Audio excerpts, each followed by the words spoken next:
FIFA World Cup trophy been stolen.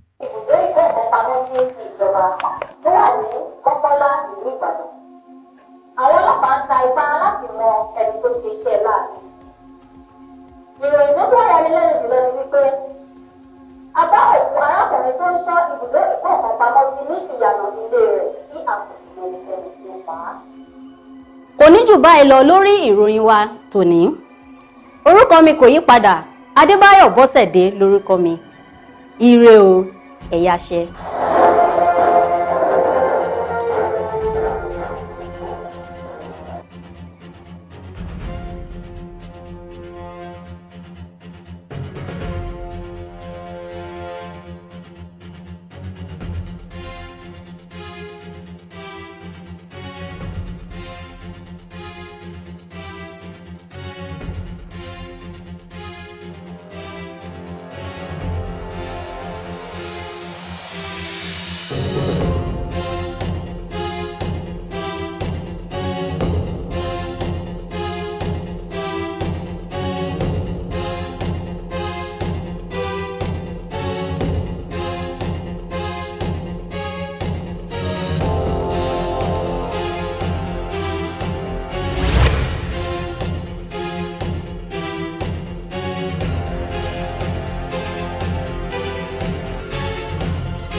Okay, sir. Yeah, copy that, sir. I'm mobile for sure. Yes, sir.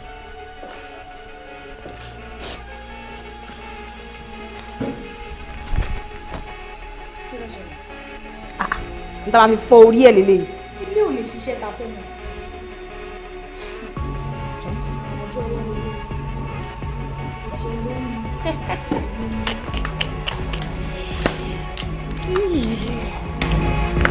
Let's move.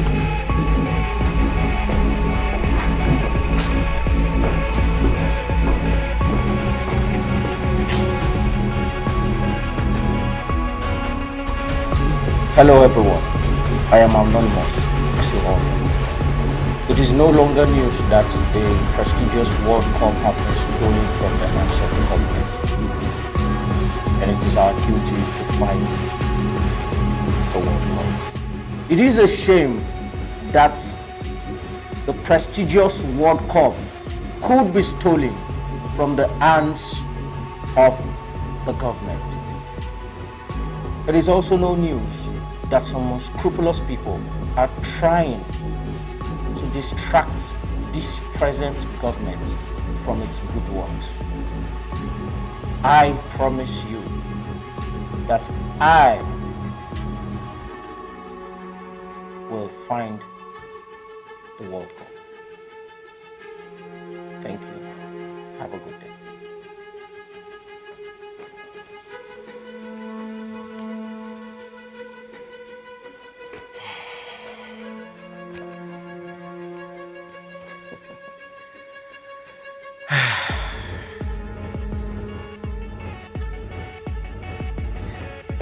I need to call my people. We have to find this World Cup. By all means. By all means. By all means.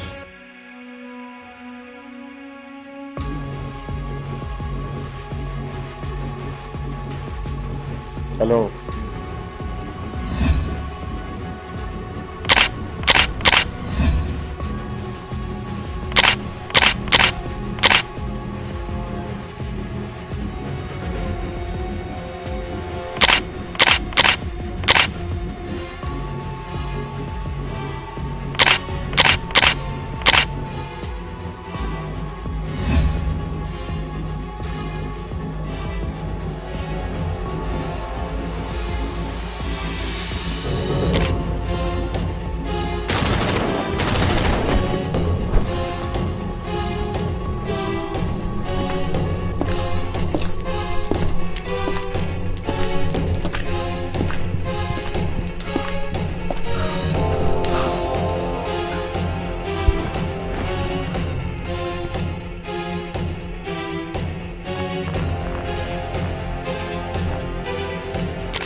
Gómìnà òkú ẹ̀ tẹ́tí fẹ́ẹ́ jẹ́ gbọ́rọ̀ kí ló dé tẹ́tí sọ pé ká máa lọ sí primary kí ló lọ sí primary gan. látìgbà tá a ti ṣe òṣèré láti mọ̀ wípé primary máa wá before anything ṣé yóò ní confidence nínú ara yìí. ṣùgbọ́n sẹ́yìn mọ̀ pé àdéhùn bẹ́ẹ̀ láàrin ìjọba àdéhùn bẹ́ẹ̀ láàrin ìrìn àti yìnyín. ebi àti yín lálàjẹun kò ń ṣe general labalàjẹun. ẹlẹ́tọ̀ àti pàṣẹ fún general tá a general wà ní. ẹ calm down ẹ jẹ́ kán lọ ṣe election tán bá fẹ́ ṣe tán mo ti bá gbogbo wọn sọ wẹ́yìn lè máa wọlé náà. Gómìnà àti jẹlẹ́dẹ̀ yìí gbàgbà àti sanwó ẹ̀ tìkọ̀tìkọ̀ ẹ̀ẹ́n tí ẹ ti ṣe tán tí ẹ ti rán mọ́rún tí ẹ dé tòrótòró ti dé. ṣé ẹ̀ ń tú ẹ̀sìn mi ni wọ́n bí yín ni ṣé ẹ̀ ń tú ẹ̀sìn mi ni bẹ́ẹ̀ ni ẹ má gbàgbé pé fúnra yín lẹ sọ wípé kí n jẹ́ kẹ́ ẹ bọ́ sórí fídì nù abẹ́ẹ̀ sọ bẹ́ẹ̀ náà fídì ló délẹ̀ yìí gbogbo iṣẹ́ tó yẹ ká ṣe pátápátá láti ṣe kẹ́ẹ̀dẹ̀ ní sùn kó tilẹ̀ ṣọ̀tọ̀ lọ́la kẹ́ẹ̀ bọ́ sórí pọ́ọ̀sì ẹ̀ẹ́dẹ̀ sísọ pẹ́ẹ́dẹ́ ẹ wá tú ẹ̀sìn mi níbà. èmi rò pé mistake ni pé bóyá rédíò kéde tàbí àwọn èèyàn sọ tó ẹwà ń bẹ ẹjọ́ wa ní ọ̀tẹ̀ ẹ ti gbàgbé ni ẹ ti gbàgbé pé nínú tí ń bẹ láàrin mi àti yín mo jíṣẹ́ fún íńtánẹ́ẹ̀tì ẹ fẹ́ yàdé wọn àbí. iṣẹ́ kí lè jẹ́ fún mi bóyá mo ti gbàgbé kẹrù mi mo béèrè iṣẹ́ kí lè jẹ́ fún mi ẹ ṣiṣẹ́ fúnra yín kẹ́ ẹ lè dé rí post yín kò ṣe mi lẹ ṣiṣẹ́ fún.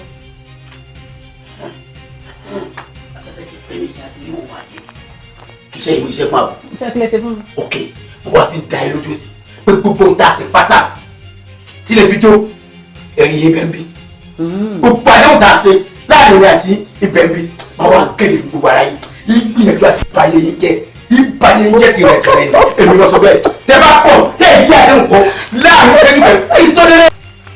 ẹ̀jẹ̀ ló dúró àbíkí náà pé ẹ̀ so gbogbo nǹkan tó wà láàrin mi àti òun rí kọ̀jẹ̀ sílẹ̀. bẹ́ẹ̀ ni mi mọ̀ pé bẹ́ẹ̀ yẹn ni. torí ọjọ́ òní ni. báwo ni wọ́n ti gba tíkẹ́ẹ̀tì lọ́wọ́ ayé mi ìwọ la máa kéde lọ́la.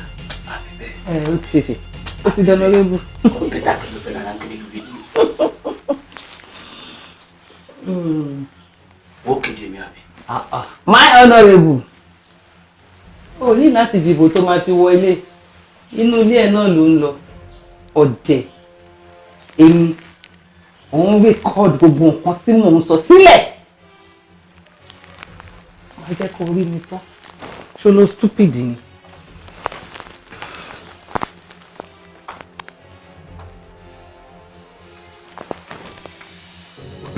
call wo nìyẹn. Yeah.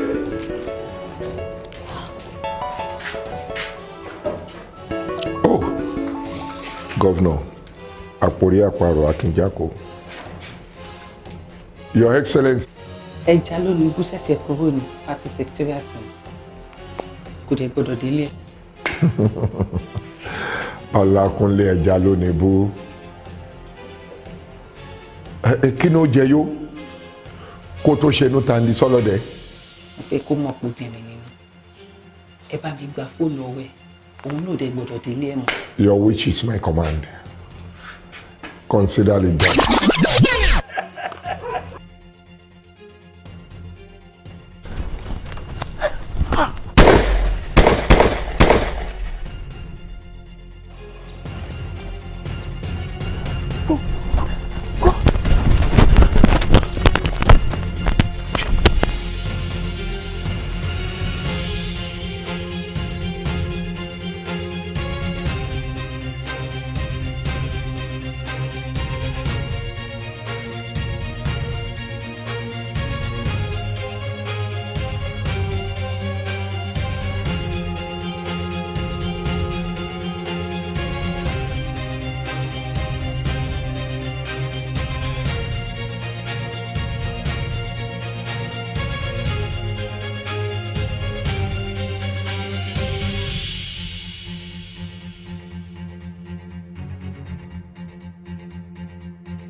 Hello?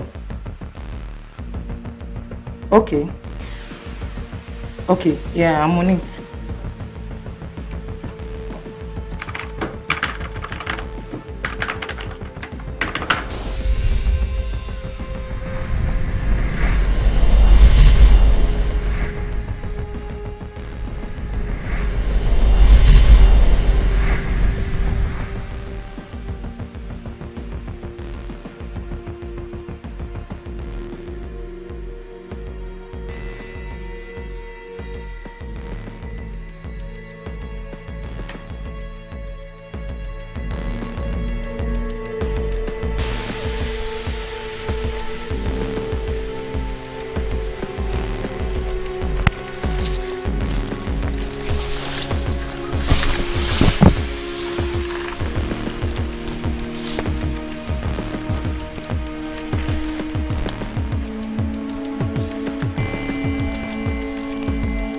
Boss. Wait. Mi ò gbọ́n tẹ́wé rárá o. Evidence yẹn kọ́, I mean, fóònù ọwọ́ ẹ̀yẹn dà, ṣẹ́dígbà. We're still there. All right. You know what? Sọ fún kejì ẹ nísìn kó lọ sí control room. Kó lọ check CCTV tó wà ní gbogbo àdúgbò yẹn. Ó likely kẹ̀mọ́ bíi tí fóònù tó wọlé sí. Okay? Copy that, sir. Good.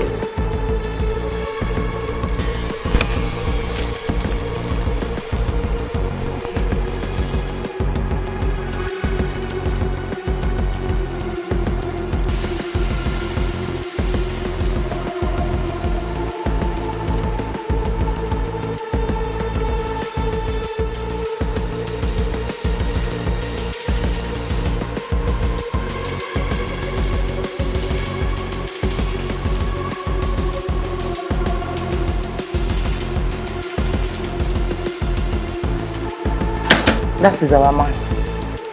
Are you sure? Yes. Lucky.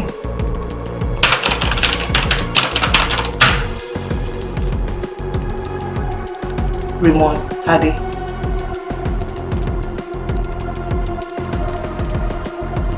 Bye.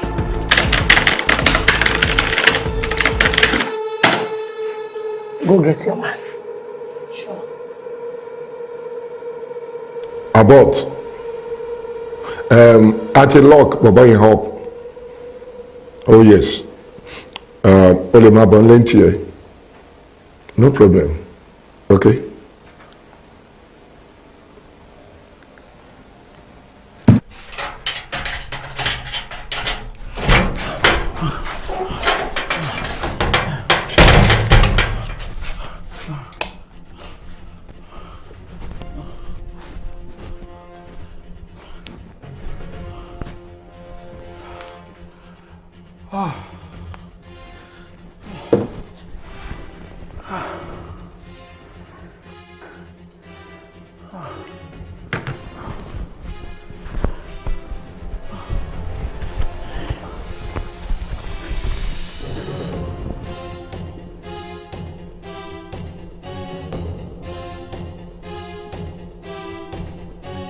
Hello, babe.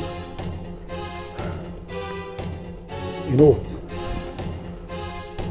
Ma bolodo missing. Yes. As in right now. Ó dàbí ẹni pé mo ti mọ bí tí World Cup yẹn wà. Ben. Thank you.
Ṣé pé gómìnà ló di World Cup? Ó tún wá pẹ́ni tó wà in charge. In fact, nǹkan tí mo rí nìyẹn. So, what do we do now? I think I should go to the police. Excuse me. Yes, now. Police? Yes, of course. Without a concrete evidence? This is an evidence now. Babe, we need evidence. I mean the concrete one. This is not evidence. It's not enough. But governor really will not be by now. Babe, what don't sort of buy? Are you a kid? You know what? Let me call Anonymous. Yes, let me talk to Anonymous.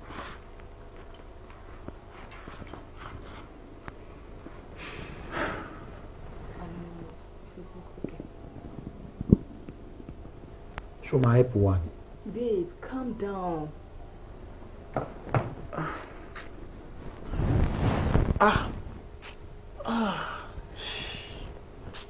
What is it? Hey, blood stain. Bóyá bíi tí mo ti ń Let me see.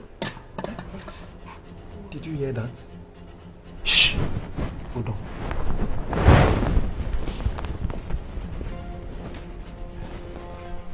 Shh. We need to go.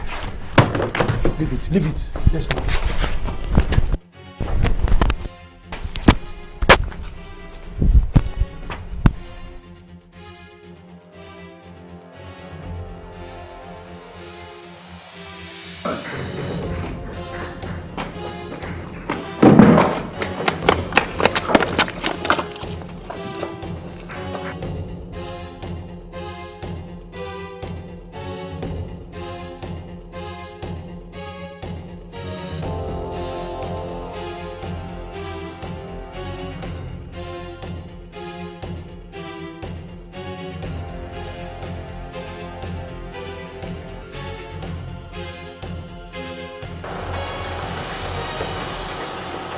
Hello. Sandra, right? You need to calm down, okay? Calm down. Are you with the evidence? Good. Find your way to Agodi Gardens. A car will be waiting for you there.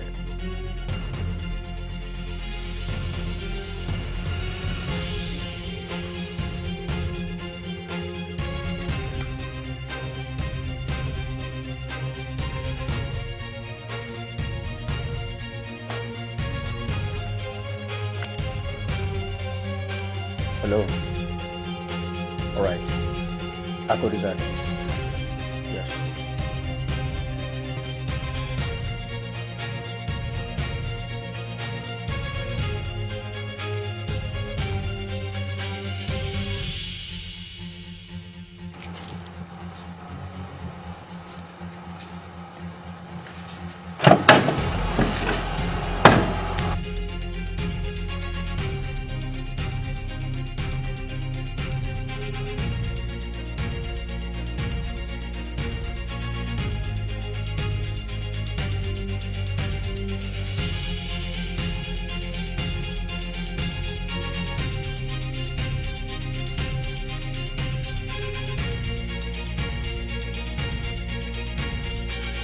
All right, you're there now.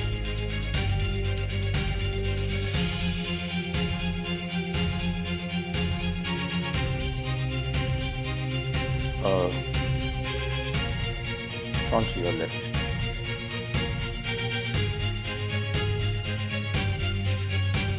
Yes.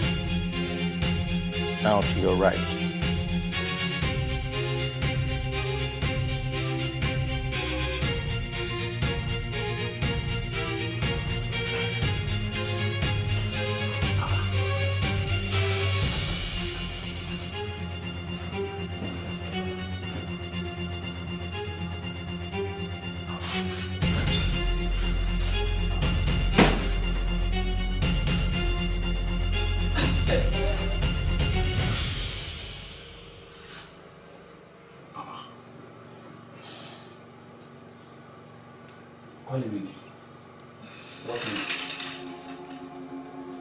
Okay.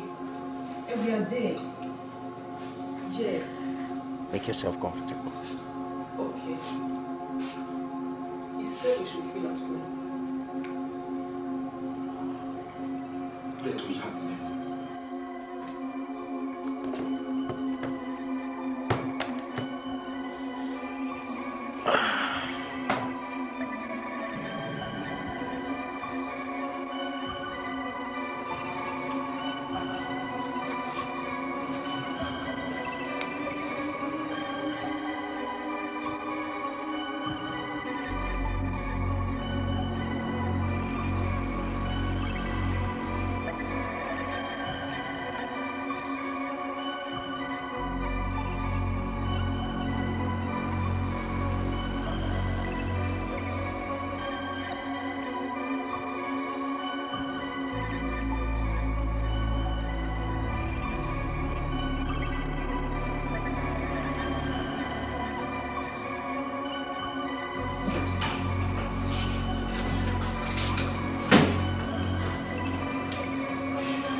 think we are safe.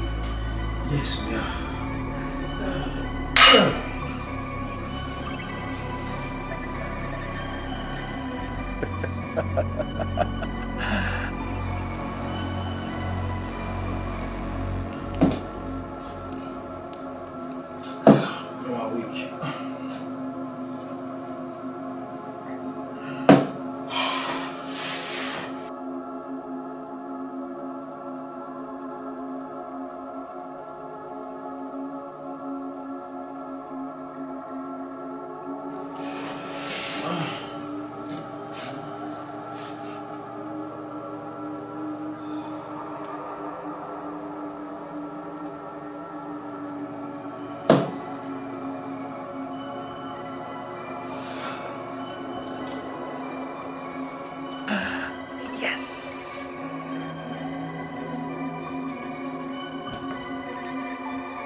Hello. Job well done. O ṣé mo dúpẹ́. Man trust ẹ máa ń fi ògùn ẹ̀ gbárí máa ń fọwọ́ ẹ̀ sọ̀yà anytime any day. Yeah. So, báwo la ṣe máa ṣe? Ṣé máa bá mi wáyà owó mi sínú àkáǹtì? Well, there might be Bitcoin now. Yeah. Yes.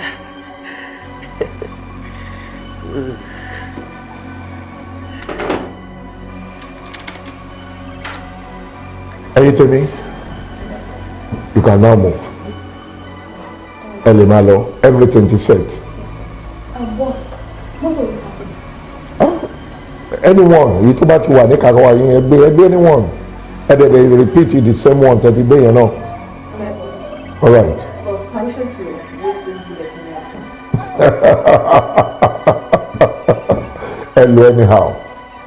Anyhow, but mind you, ẹ mọ̀ pé politics ti dé election ti bẹ̀rẹ̀ o. Ìyẹn ò ní kankan waste the bullet anyhow. Ṣé ti gbọ́? But ẹ lo initiative ni. God bless you.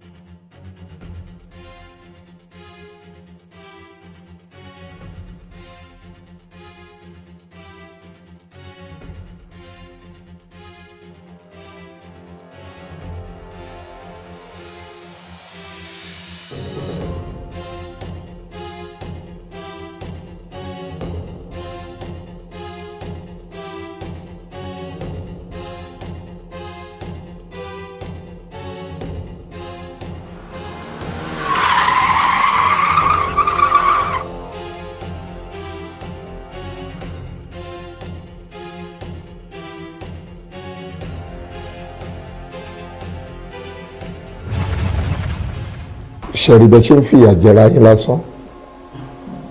Very simple thing.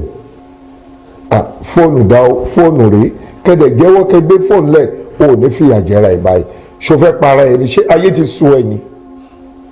Now, níbo ni fóònù wà? It's as simple as that. Sir, I'm just an ordinary photographer, sir. Èmi kọ́ ni mo mú fóònù kankan, sir. Òótọ́ ni mo rí fóònù but. o mọ bí fóònù kankan ṣe jẹ́. O mọ bó ṣe jẹ́. Ó ṣe ń parọ́ náà báyìí. Ó ṣe ń kọ̀ntínú pẹ̀lú ó tí ì rí kú níwájú ẹ̀ báyìí. Àbí? O ò fẹ́ jẹ́wọ́? Mo ti jẹ́wọ́. Màá fi bí mo ṣe jẹ́wọ́ ẹ̀. You. Ibo ni fóònù wà? I put it to you now. Tẹ́ bá kọ̀ tẹ́ jẹ́wọ́ from 3 to 1 wàá bọ́ sí orí yín 3 2. Màmá jẹ́wọ́ sà. Màá jẹ́wọ́. Mo ti wà nìyẹn sà.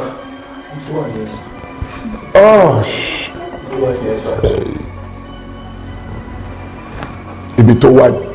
Bẹ́ẹ̀ni sà. Are you sure? Bẹ́ẹ̀ni sà. Tó bá débẹ̀ oṣù ẹ̀ pé wọ́n á rí mbẹ̀. Bẹ́ẹ̀ni sà. Ó dá yín lójú. Anyway, máa order àwọn kan lọ síbẹ̀ nísìn. Ẹ lọ síbẹ̀ kẹ́ lọ search. Kẹ́ wo gbogbo ibẹ̀ kárí. Kẹ́ make sure pé ẹ rí fóònù yẹn mú wá. But let me tell you. Tí wọn ò bá lè rí fóònù yẹn mú débí, nítorí ẹ lè fi torí yín lè fi bá yín ṣe ni pé kán mú fóònù débí. Otherwise, ẹ consider ara yín bí òkú. Ẹ ti kú. Go. Ẹ máa rí sá. Ẹ máa rí ma àti gíga ẹ má bínú ma. Kò need.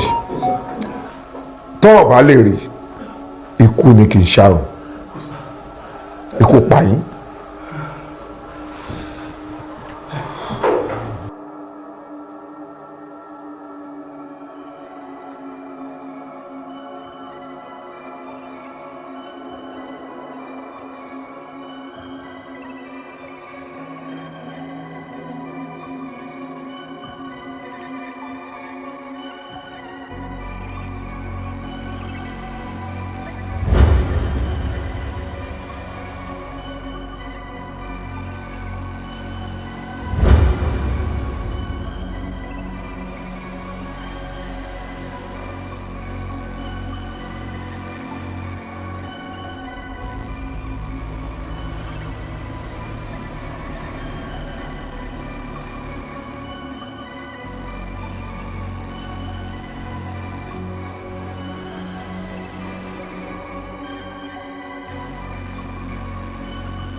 Ladies, may they access phone. Whoever was in possession of this phone has successfully laced it with virus. But how? How will it be possible? What I'm trying to say is that the moment more inserted sorry system, which affect system, Trojan virus, to alert with lock system. The fuck kind of voice? I don't know where that person is, but please, when you get hold of that person, ensure that you deal with him personally for me. What the fuck kind of voice? So, Bobo and Bobo one. Okay. Come on, for chief.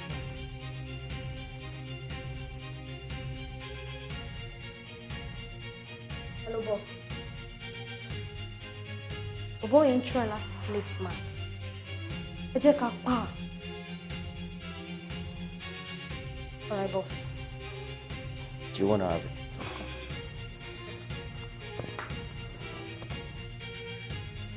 Can you understand? My payment. Payment for what? Bobo, take part in botanical power. But I tried accessing it. Go open it. Bro, once you're done what we asked you to do, get your payment. Ladies, my money. My money. All right. Tomorrow. Raymond. Sir. Ó ń fi ẹ̀mí ẹ̀ ṣeré. No, sir. Ó gbé òkú àdá lé mi lọ́wọ́ pé kí n lọ ṣán lódìdí. Agreed. Àrí phone. Àrí open. Ó fún wa ní password ẹ̀. So kí ni a ṣe fẹ́ mọ̀ tó wà bẹ́ẹ̀? Sir. Password. I don't know anything about it, sir. You are too stubborn. Ẹ̀mí ẹ̀ yí. Ó ń prove stubborn. Ó ń jẹ́ kí n mọ̀ pé ó kọ̀ kú. Ó ń sọ fún mi pé ó mọ password ẹ̀.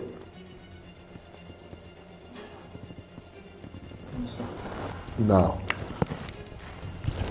sori pé díẹ̀ ni mo yìí fi wọ̀n ẹ́ yìí. Tó bá kọ̀ tí o open phone yìí, màá ní kọ́kọ́ yọ ojú ọ̀tún ẹ̀, wọ́n á yọ ojú òsì ìyàwó ẹ̀, wọ́n á wá gbé ìyàwó ẹ̀ lọ, wọ́n á rí mọ́, wọ́n á fi àpáta odindi òkúta wọ́n á so mọ́, wọ́n á lọ jù sáàrin omi, ẹ̀jẹ̀ á fi ṣèfàjẹ́. Sir, I beg of you. Okay. You know what? Our life is very, very important. Can I just make a deal with you, sir? Deal? Yes, sir. You know? Deal wo ló fẹ́ yàtọ̀ àbí tó fẹ́ ju eléyìí tẹ́mi ń béèrè lọ́wọ́ ẹ̀ lọ? Sir, tell me what to my phone encourage you. The voice made of the governor. And you tell me go. Anything won't shoot in Mumbai, you don't like World Cups. I know the place, sir. And I can assure you, sir. Wait, World Cup here. Tí mo bá gbé tí mo trade here, tí mo trade here ní kẹ́ má pa mí.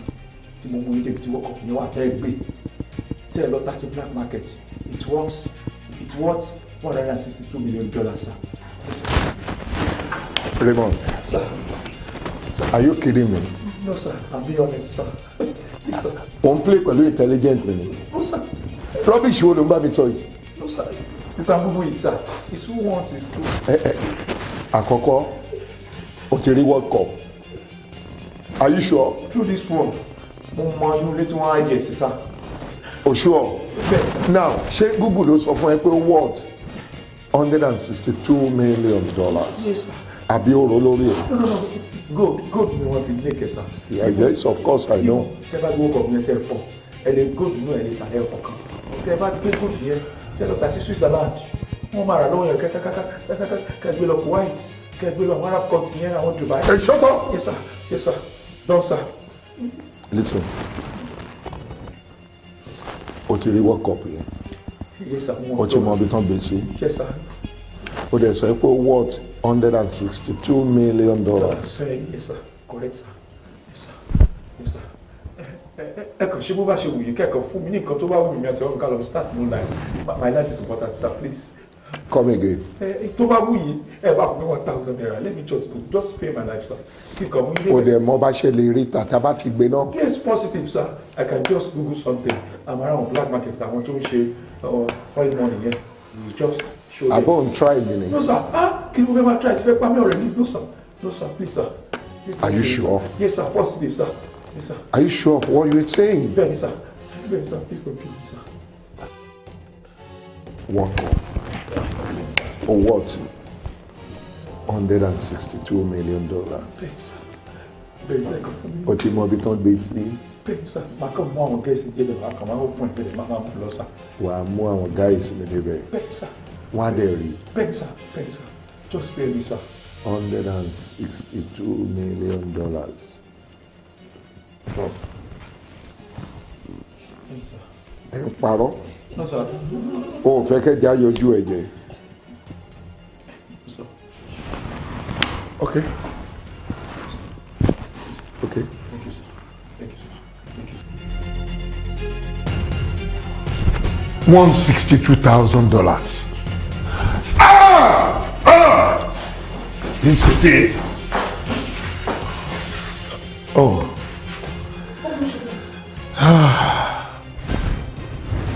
Hey guys, no problem. No problem. Relax. Relax. What's the problem? But mo fẹ́ kẹ́ mú Raymond àti ìyàwó ẹ jẹ́ kó feel comfortable láti sìn lọ. Ẹ má pariwo mọ́mọ́. Then ẹ má jàláyà. Ẹ dẹ̀ má nà. Ẹ má há àmọ́ láti sìn lọ. Because deal wà láàrin àwa àti ẹ. Ó níbi tájọ fẹ́ lọ. Okay? Am I worried? And I will tell you later.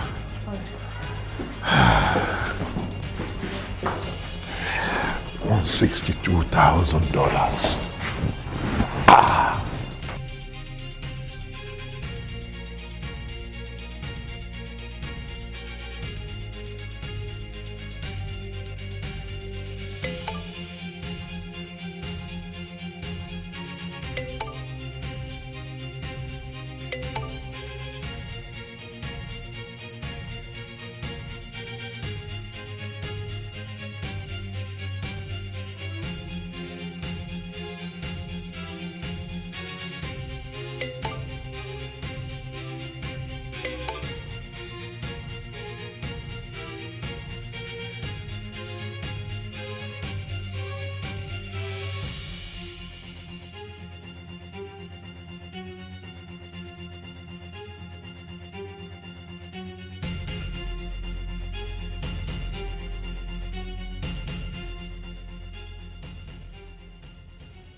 Wọ́kọ̀ ti wà lọ́wọ́ ẹ̀. O ti rí gbé. Good, good my brother. Ó ti wà lọ́wọ́ ẹ̀ báyìí.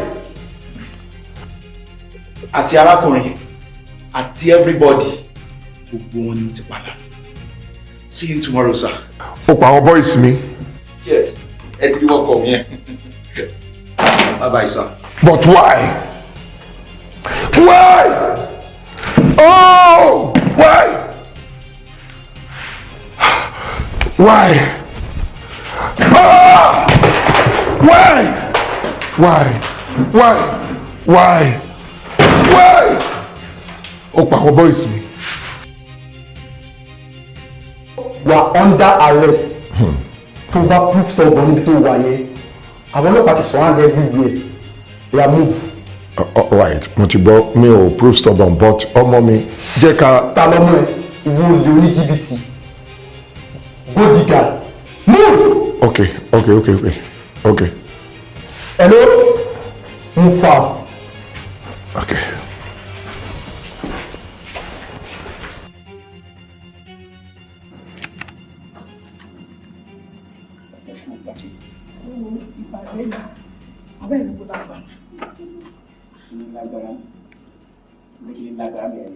pẹ̀lú gbogbo tí wọ́n sọ ìmúlò wọ́n sọ pé tó pẹ̀lú gbogbo tí alága sọ wọn kájọ sọ́ọ̀tù bínú bíi pé kẹ́yìn kúkú máa lọ sí o ọmọ pọ̀ fèsì kẹ́ ọkẹ́ ṣe ẹlẹ́kùn kí ni tó máa hùn tó sì náà kí lè rò tiẹ̀ pẹ̀lú gbogbo níwọ̀n sọ. èmi ti mọ̀ pé ẹ fi ilẹ̀ fẹ́ mi.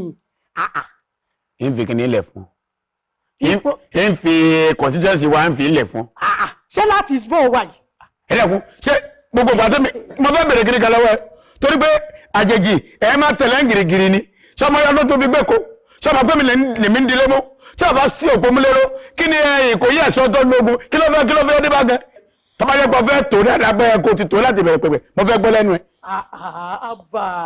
àgbà yìí sì wá sọ̀rọ̀ bí èwe ẹ̀yin gan bí ọkùnrin mo mọ̀ pé ó yẹ kẹ́ ẹ mọ̀ pé èmi lóye ìtọ́ sí i ní consistency wà yìí tálẹ̀ rò kó lè ṣe. wọ́n lọ tọ́ sí kúrú gbá lẹ́nu ayé ni sọmọ yọ ló tó fi gbé ko ni tí ẹ bá ṣe pé orí bó ti ikú ọkọ̀ ẹ̀ tó dára padà wálé lẹ́kùn bẹ́ẹ̀ bá máa pẹ́ lóye màmá ṣe pé alájọ bí ń bèrè lọ́wọ́ ẹni sọmọ ọdún tẹ́mi fi ń gbélé ni èmi ló pọ́nmú lérò nígbà tí ọba sí òpómú lérò Ìkòyí ẹ̀ṣọ́ tó ti wálé kí ni òde bá ń bèrè èmi ló pọ́nmú lérò. òpó tí kan ti jẹ tí kan bá ti jòpó tópó ti wọ́ ṣé lẹ́lẹ̀ dúró kí ni nǹkan ọ̀hún. ṣé mo ti fẹ́ tó nìní sọ́mọ́tì wá sọ pé tó tani ó jẹ ọ̀nẹ́rẹ́bù ní fún constituency wa.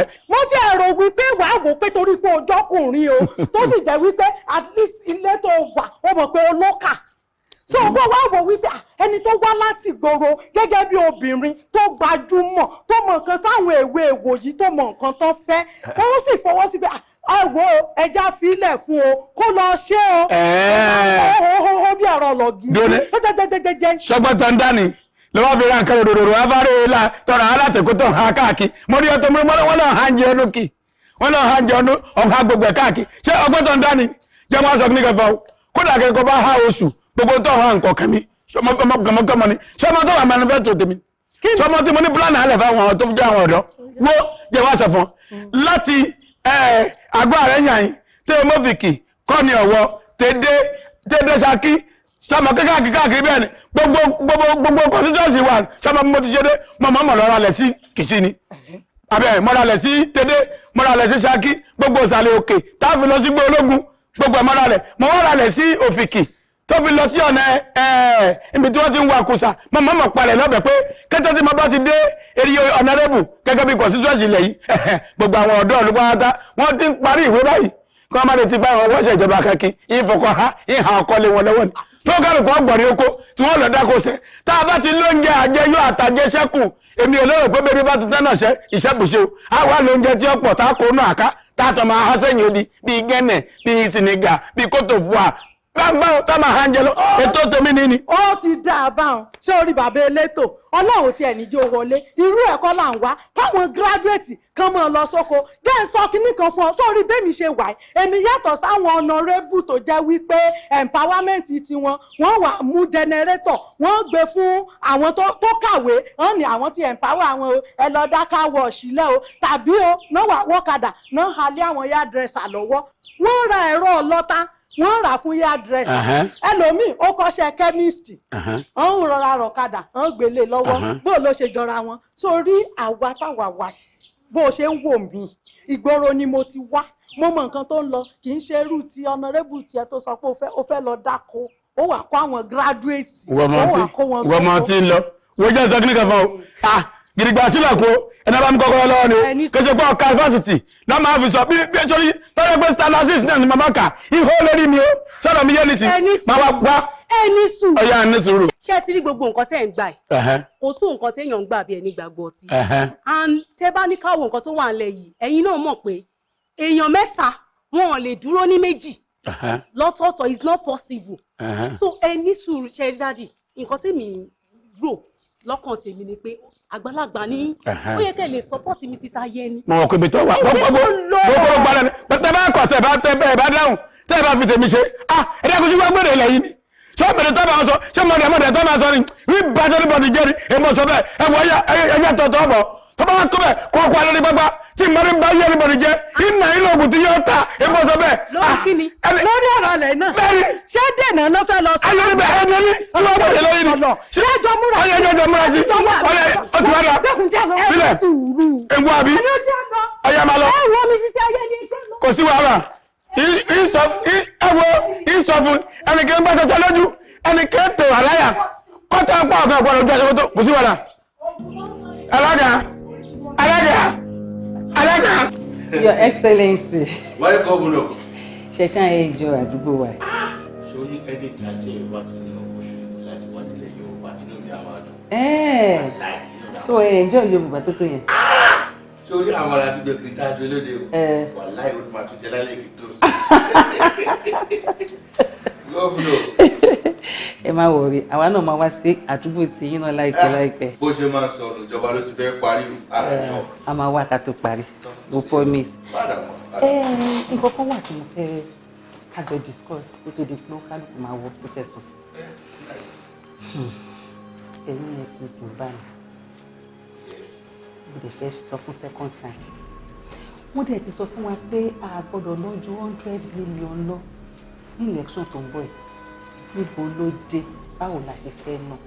Báwo ló ṣe máa ká wọn lẹ́nu? Báwo ni àwọn opponent wa tí ò sí ní ìjọba nígbà táwa wà ní power bí wọ́n ṣe ní rí owó lójú àwa lọ? Nígbà tí wọ́n monitor wa. Ṣé kò tó kéèyàn panic?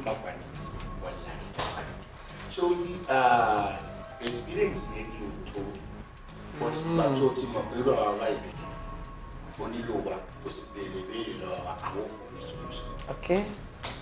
Mo ní gbogbo títí tó commission ọ̀sẹ̀ commission non-commission everything ọ̀fẹ́ gba best governor. Àbí ṣé kò yẹ kí n gbà? Gba best governor kó fi second term Tafọlá. Ṣé ìwọ mọ̀ pé ẹni tí ó bá fẹ́ ṣe second term ó gbọ́dọ̀ wà strategic?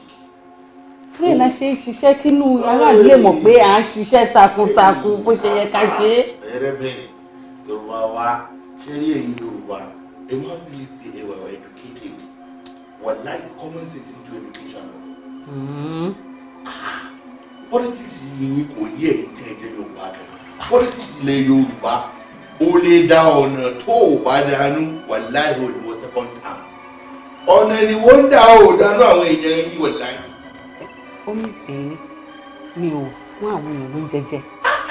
Gbogbo àwọn politicians ẹ ló ń complain pé èèyàn ọ̀nà lóríṣi wọ́n ti sì tu gbogbo yẹn lọ. Ṣé bá ṣe ń ṣiṣẹ́ ìlú dáadáa yẹn ò tọ́ka ṣe ni? Ìtumọ̀. Anyway, get me a friend strategy thing. Okay. Mo ṣe ń bá ẹ sọ̀rọ̀ yìí. 4 bridge in Afara. Lókè tó kẹ́ra ṣe bí mo ṣe wọlé báyìí kò dédé 4 bridge. 4 bridge yẹn tó bá fi parí 4 years wọ̀nyí láì kò ní parí. Bẹ́ẹ̀ bàbá ṣe ń ráwọn tí wọ́n gbọ́n dẹ̀ láìsí ẹ̀ láti mọ yóò ṣe máa kíráàkì ní ọmọ ọ̀pọ̀ láwọn rẹ̀ pàkéjì bá ṣe máa náwó nù. There must be, you see, if you want to steal from government, there must be a reason to steal. You have to steal strategically. O lè máa ṣe project tó máa ṣe, a máa bàjẹ́, wà á máa tún ṣe, wà á máa elongate time tó fi ṣe. Àwọn èèyàn abẹ́ kó padà wá kó wá ṣe project náà. Ibẹ̀ náà ni wá ti máa rówó tí wàá fi ṣe fọwọ́ tiẹ̀. So strategy yẹn ló lack, àmọ́ èmi ò ràn ẹ́ lọ́wọ́. Àṣeyọrí lèmi ń wá kiri. Ẹni tí o bá ṣàṣeyọrí wà láì ló lè bàbá rẹ̀ ní o ti ṣe kì í ṣe government house. Government house owó náà wọ́n bẹ̀ àti agbára. Ṣé pé agbára náà wọ́n bẹ̀ kì í ṣàṣeyọrí. So tó o bá wá fi agbára second term rẹ̀. Ẹ̀fọ́ náà jẹ́. Ṣé ẹni ohun àlìmọ́ọ́nì ní ọ̀dọ̀ yín bí? That is the problem. We don't have. Allocation nìkan la fi ń tòlú wa ṣe. Allocation? I'm broke wa. How much is your allocation? When like allocation tí n bá gbé ọmọ lọ sí Zanzibar ní 3 ọ̀sẹ̀ kan allocation. Really? Ó ti tán. Ẹ̀yin jayé gan ni o. Wàlá ayé ni wọ́n á jẹ. Mo ti ń to ìrìn àjò ní tí n bá ti parí gómìnà 8 days. Wọ́n ní pẹ̀lẹ́ ìkẹta àlọ́ Senate. Tí n bá ti kó di Senate, president pẹ̀lú àgbẹ̀dẹ rẹ̀. Mo ní gbogbo àwọn strategy tó ti wà lẹ́yìn àgbẹ̀dẹ. Wow. No, can't waste the time. Okay. She go to him at the World Cup with some other Yes, exactly.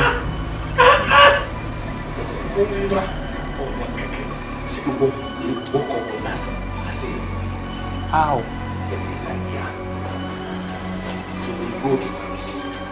Yes, I know.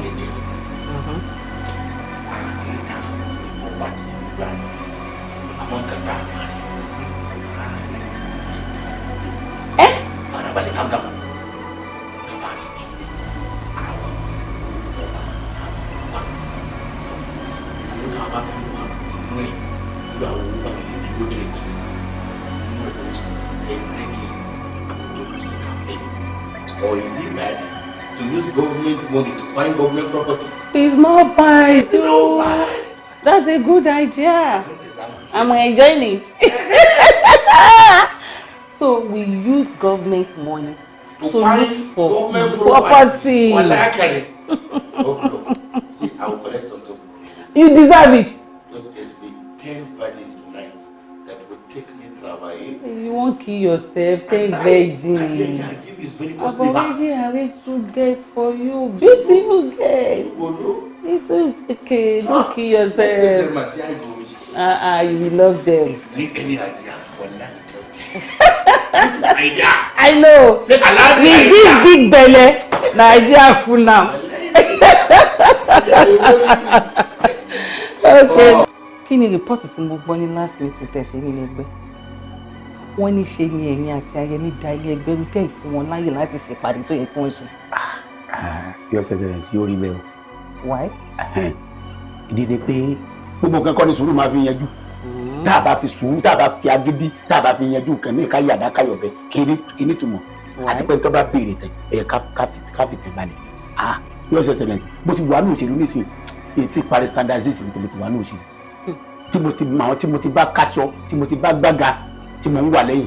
Gbogbo ìgbà náà tó kù sáàtà tó yẹ kí n dipò ńlá mú, wọ́n sọ pé kí n jókòó kí n ṣe sórí pé kẹ̀kẹ́ mi ni. Mo sì káwọ́ pẹ̀yìn. Ṣáwọn tí mo wá káwọ́ pẹ̀yìn fún mi ṣé wọn ò lérò rẹ̀ fún mi. Mo wá ní mo fẹ́ dúpọ̀. Ayẹni wá dé. Ìgbà mẹ́rin ló tẹ̀kọ́ dé tí ẹ bá ṣe kú ọkọ rẹ̀ tó gbélé láti kú. Ṣé ó ti tọ́ sí nǹkan kan ni? Àìsàn ara bisikíìtì ara àṣẹmọ́ àfáwọn opó wọn aṣọ ọ̀dẹ̀ yẹn gidi. Níbi tí mo wà, ok, nígbà tí alága wa ní kémi àti ẹ̀ kájọ lọ yanjú ọ̀rọ̀ kájọ gbà fúnra wa tó bá jẹ́ pé tí ó lè láàkàyè ni ṣé kílẹ̀ ẹ̀kọ́ sọ ó yẹ kó sọ pé dáàdì ìyẹn máa ṣe lọ wọn àbẹ́ mi tẹ̀ kàn pẹ́ wọn àpò wọn àyẹ̀ ká yẹ yọ ṣẹṣẹ ẹjọ́ mọ̀. Ẹ dẹ̀ ṣe fapá jánu níwájú mi náà. Ẹ má bínú Ẹ já lóru. Yọ ṣẹṣẹ ni. Tí opponent yín bá há sẹ́gun kí ló mẹ́yìn tẹ̀lé arise? Ṣé ẹ̀yin kówó tí yín pamọ́ kí ṣe pé máa fi ra gbogbo àwọn tẹ́jọ wà ní bọ́ọ̀dù ní láti sọ wípé èyí tá fẹ́ kó ṣe lélẹ̀ akágọ̀ yín ò lè náwó àbí? Yọ ṣẹṣẹ ẹ wo ẹ má pẹ̀lú ọ̀pọ̀ dárò wa inú ilé ìta wà yìí náà láti parí ètò tí yín náà ẹ wo gbígbà rẹ̀ gbọ́n bá ti tó fọ́ àìfọ́ ní ọjà sọ àmọ́ lákòókò tá a wà yìí gbígbà rẹ̀ kò tí ó ṣe fọ́ ó yẹ kí n fọ́ kí n mọ bí tí mo tó sí àti ẹni mú gángan ọ̀sẹ̀ yẹn kan náà mo mọ àwọn tá a palẹ̀kùn torí ti yín náà mo mọ àwọn tá a bá yé wọn jẹ́ mo sì dúró lórí pé yóò jẹ́ yín náà ni ó sì á jẹ́ yín náà ọwọ́ àkànní à sọ pé kìnnìkan ẹ wo àbálà àkódànù lẹ́kẹ̀ẹ́ kálábàdànù èmi fẹ́ kí wàá pàṣẹ ní má dà lábà ẹni kò mú èmi ẹ̀dá ló ní bóòṣì èmi mọ̀ tọ́ síbẹ̀ ìwà afẹ́ primary àti secondary school ẹ̀dá nù ọ̀nà post mo fẹ́ kẹ́kẹ́ sọ pé èmi ní kí n máa lọ ọbẹ̀ mo ti mọ fẹ́ nù ní yannikan ayé ní kí n bí n bá hàn jẹ bí n bá hàn kankan n bí mo ẹja jọ lọ fídì ọ̀ya kọ́ lọ tó sẹ́yìn rẹ̀ àwọn tí ó kú ọ̀pọ̀. Ẹ fẹ́ generable. Bẹ́ẹ̀ni. Ọ̀nà post. Bẹ́ẹ̀ni ọdún mẹ́jọ ó sì pé. Ẹ̀ẹ́dẹ̀ fẹ́ primary election. Àti secondary àti primary mọ̀ dánú ẹnìkan wá di yọ máa kàwé òsì yọ máa ṣèpò ṣé ọgbọ́n ti bẹ̀rẹ̀ rí mi tí òun lọ́gbọ́n òsì mi lórí mi. Wọ́n bá kàwé ogún ọdún kò lè ní àyè ike ọpọlọ kò ní lórí. Ok, ṣé ẹ lè ṣe nǹkan kan fún mi? Gbogbo tẹ bá fẹ́ kí n ṣe máa ṣe. Really? Gbogbo tẹ bá fẹ́ kí n ṣe gbogbo tẹ bá fẹ́ kí n ṣe gbogbo ẹ̀ máa fẹ́ mi ṣe àfárá ṣe lórí kí n lè dọ́rọ́ rẹ̀. Ẹ tẹ̀ ní láti fẹ̀mí yín ṣe. Ẹ jọ ìbáṣepọ̀ wo ló wà láàrin ẹ̀yin àti director of sports? Director of sports? Ìbáṣepọ̀ àbáwá láàyè sípò ọmọ tẹ́lẹ̀ mi constituency mi ọmọ Sàlámì lọ. Ẹ mọ̀ délédélé. Ọmọ dáadáa ọmọ Sàlámì lọ àti ẹni mú kẹ́kọ̀ọ́ ṣe ká wa náà la gbé débẹ̀ ṣe ẹ pé kọ̀ dáhùn. ẹ tẹ̀ má ṣe yọnu èmi nìkan kan lọ́wọ́ ẹ̀ tí mo fẹ́ gbà ni mo dẹ̀ mọ̀ pé pẹ̀lú gbogbo bẹ́ẹ̀ ṣe pẹ́ tó nínú òṣèlú pẹ̀lú gbogbo bẹ́ẹ̀ ṣe máa yí nìkẹ́ àyí nìpadà tí ẹ fi ń fi oníkálukú síbẹ̀ àti àwọn ọ̀wà tó kún ọwọ́ yín ẹ lè gba nǹkan tí mo fẹ́ lọ́wọ́ ẹ̀ fún mi. ẹ fẹ́ gbà lọ́wọ́ ẹ̀. bẹ́ẹ̀ ni. ọ̀wá gbà wà á dáa fún mi lójú pé. ẹ má pẹ́ torí mi ìfẹ́ kẹ́ gbójú légbè mo fẹ́ kẹ́ gbẹ̀yìn gbé world cup tó wà lọ́fíìsì ẹ̀ fún mi. bẹ́ẹ̀ ni tí wọ́n ṣẹ̀ṣẹ̀ gbà lẹ́nu ọjọ́ mẹ́ta I want it.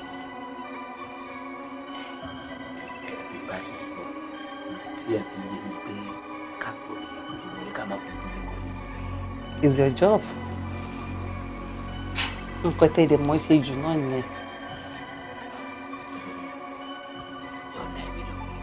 Mi ò sọ bẹ́ẹ̀ kémi ṣáà sì gba world cup kẹ́yìn náà dẹ̀ di honourable tẹ́ fẹ́ jẹ ṣèbọ́dún méje lẹ pé mẹ́jọ lẹ fẹ́ jẹ even tẹ́ bá fẹ́ jẹ 12 years gan ayọ̀ ìdá fún yín kẹ́ máa jẹ lọ àníkàwá ti gba world cup tó wà lọ́fíìsì ẹ̀ kẹgbẹ́ fẹ́mi.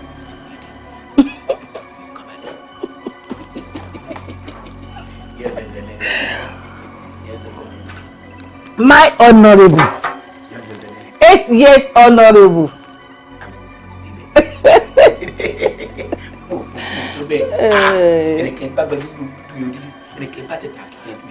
Consider it done. Raymond, a mọ̀ wípé o kájú òṣùwọ̀n láti ṣe iṣẹ́ yìí òun la ṣe fẹ́ pawọ́pọ̀ ká gbé fún ẹ ìwọ náà ṣé o mọ̀ pé fọ́níṣà kí wọ́n gbé odidi World Cup trophy under 17 kí wọ́n dẹ̀ jí gbé lọ lórílẹ̀‐èdè wa yìí kó tí wọ́n jẹ́ nílùú Ìbàdàn wa yìí ládámọ̀sígbà wa bí tírú ẹ̀ ò ṣẹlẹ̀ rí ṣé o pẹ́ tó bá pogun òun ló ń wá ogun. bẹ́ẹ̀ ni sá. náà a gbọ́dọ̀ wá wọ̀rọ̀ kò ṣàdá o torí wípé láìpẹ́ láì jìnnà pírẹsidẹ́ǹtì máa sọ́mọ́nù gọ́vnà wa tó dẹ̀ jẹ́ pé ibi tó yẹ ó máa yọrí sí ìwọ náà mọ̀ pé kò lè dá gọ́vnà náà dẹ̀ wà yí gáà nígbà táwọn agbófinró wà ń lù ú láti mọ̀ ta ló ṣe é ìdí nìyí tí mo ṣe ní kí n pè é. sá àtìgbà tí a ti rí breaking news mọ́ ju World Cup yẹn ni àwọn kankan ti ń sọ sí mi lọ́kàn sí kò ń ṣe pé kíní wà political.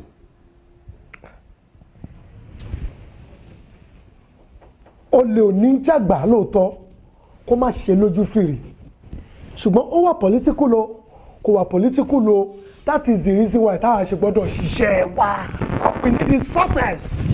because báwo ni wọ́n á ṣe wọ inú museum lọ nínú Adámáṣingbà bí security bẹ̀yẹn ṣe tight tó tí wọ́n á gbó di national treasure tí ó bá lọ́wọ́ onílé nú àjòjò ni tọ́ka tí sàárẹ̀ àfọ́jú something is wrong somewhere.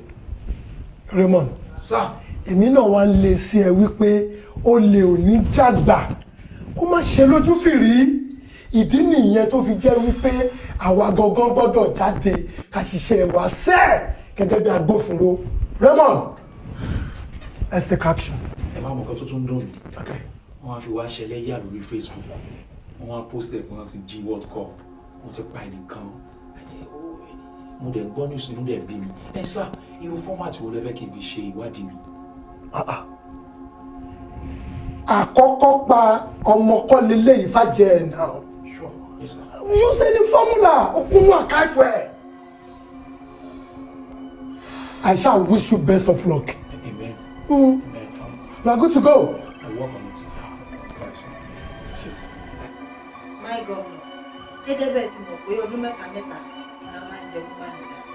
Ọdún kẹta sẹ́yìn nígbà tí woman leader wà ńbẹ̀ tí mo fẹ́ díje wọ́n ní ilé díje o pé kí n ṣe assistant. Ọdún kẹta ló tún wá pè tó yẹ kí n jẹ woman leader. Làbàkẹ́ tún wá sọ pé òun lòun ó jẹ́ mí ní gbà. Excellency, kò sẹ́ni tí kò mọ̀ wípé wọ́n máa ń pín kíní tí ó ń bá ìṣòro. Zó tiwa ló dẹ́kun. tó sì jẹ́ wípé mi ni wọ́n fà kalẹ̀ ní zone wa láti jẹ́ torí pé mi ló tọ́ sí èmi ni mo ká pé kù. Ìwọ Dáṣọ́lá wá dìde onípẹ́pẹ́sẹ́ o, ìwọ ni wọ́n fẹ́ jẹ́ o, ìwọ ni wọ́n fẹ́ ṣe kinní kan o. My Excellency, mi ní gbà fún o, mi ò ní gbà fún àjọ náà tán bí owó ni. Pátí ọ̀sẹ̀ ò kì í ṣe market tẹ̀sí máa nájà bí náwó báyìí náà. Ẹ̀ẹ́dẹ̀ máa yọ̀ tẹ́yìn yọ̀. Ayọ̀ tẹ́yìn yọ̀ ni wípé ẹ̀ ń rí mi tí mò ń wá sí bíbà sí pátí house wa láti mingle pẹ̀lú yín láti jọmọ̀ bí tí nǹkan dé dúró sí kí àwọn opponent wa tó wá ń ta kó má bàa kó gbogbo ọmọ ẹgbẹ́ lọ tán ni mo ṣe wò pé kí gbogbo wa jọ máa rò pọ̀ bíbà tí mo bá ti wá délé yìí ẹjọ́ gbogbo ẹjọ́ tẹ̀yìn tó níwájú mi kí ló fi kàn mí. We have chairman. Iṣẹ́ chairman ni láti handle gbogbo kéèsì tó wà nílẹ̀ yìí. Wọ́n mọ ẹni tó tọ́ sí, wọ́n mọ ẹni tó kàn, wọ́n mọ ẹni tí yóò yẹ kó ṣe lókà tó yẹ kó lọ. Please behave o. Ẹ lọ bá chairman, wọ́n ṣàtúnṣe tó bá yẹ kán ṣe. Mi ì dẹ̀ gbọ́dọ̀ gbọ́jà mọ́. Ẹni tí wọ́n bá fún this time around kó manage àwọn àkọ́kọ́ pẹ́ ṣètò ẹnì kejì náà. All right ma, ẹ ṣe máa o. Ó dáa. Ọmọ sunkún yẹn ìròkà. Ẹ̀mú nǹkan téèyàn bá fà ẹ̀ tún kó èdè kìtì yín lémi lórí. Come on, congratulations. Thank you, sir. In fact, I'm proud of you. Thank you, sir. But come to think of it, ṣé pé láyé ó lè ṣá? Bẹ́ẹ̀ sir. Ká sọ pé gómìnà wa ló gbé trọ́fì tá à ń wá. Ó dẹ̀ tún da àwa láàmú gẹ́gẹ́ bí agbófinró, a gbọ́dọ̀ wá o, a gbọ́dọ̀ wá o. Afẹ́fẹ́ wa fẹ́ báyìí. Àwárí fúru adìẹ. Congratulations once again. Thank you, sir. Thank you, sir. Sir, mo sọ fún yín lọ́jọ́ yẹn, mo sọ fún yín pé kinní yẹn it's possible kó wá political. Ẹ̀yin náà wá gbogbo ìrìn àjò mi sir. Tí ìbá jẹ́ pé mo dá bí ọgbọ́n àti photographer, ó lọ fà àṣírí gọ́vnà wa kò ní tú sí mi lọ́wọ́ báyẹn. All right, sir. Mo ṣe wá tún iná, wọ́n á gbà wípé àwa náà ṣiṣẹ́ àwa ibi iṣẹ́. Bẹ́ẹ̀ sir. Now, o lè lọ fún lífẹ̀ẹ́ báyìí. Thank you, sir. Màá tún wá make sure wípé o gba promotion. Thank you, sir. Even letter yẹn bá tẹ̀ lọ́wọ́. Thank you, sir. Congratulations. Thank you, sir. I'm proud of you. Thank you, sir. I'm proud of you. Thank you, sir. I'm proud of you. Thank you, sir.